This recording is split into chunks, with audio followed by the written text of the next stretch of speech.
Tablets are changing the world, and nowhere more so than in the newspaper business.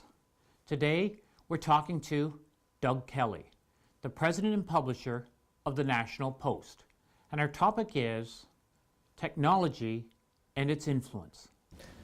Well, I understand a lot of industries are under challenges, whether it's global competitiveness, technology, changing consumer patterns, flow of capital, whatever.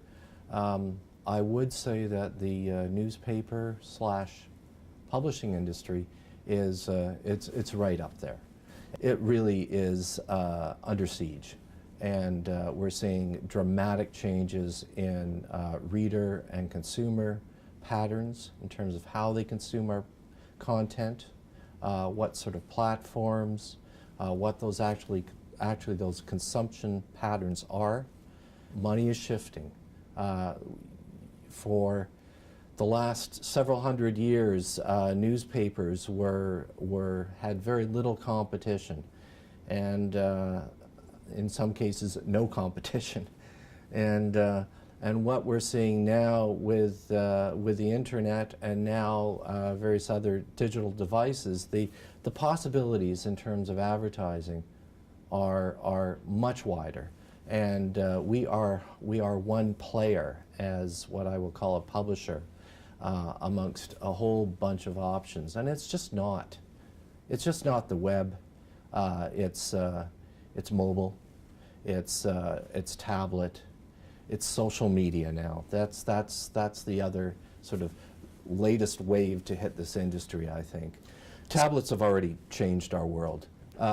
What you traditionally saw in news consumption was a newspaper drops on your doorstep in the morning, so your audience spikes in the morning, and then through the day it drops down with people at work, and there might be a smaller spike in the evening as people read a newspaper after dinner. Then you saw the web, and then the web produced two spikes during the day, mid-morning, mid-afternoon. It turns out people do read the internet at work. And then you saw the advent of tablets and mobile.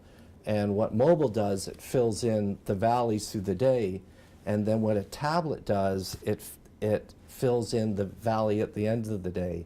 And it's clearly something you want to either sit in a chair or sit in bed and consume information.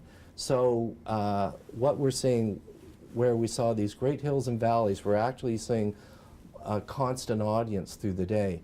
We run 5 pages a day of comment, and we, as I like to say, we litter our news pages with commentary, because I think that's where newspapers should be moving. In terms of general news consumption, the web's very good at that.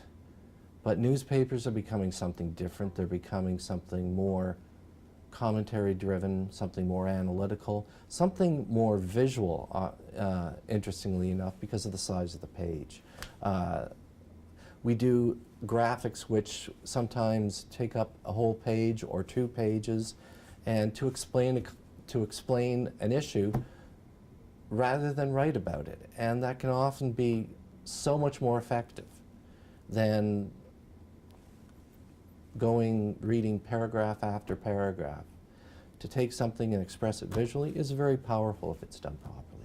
The web has taken over so much of our information flow. While the flow is broader, what you're now seeing is there are now camps of thought. And the idea that a newspaper doesn't have to speak to absolutely everyone. It can identify some principles, it can identify some audiences, and it can reach those audiences through all the platforms that it now has available to it.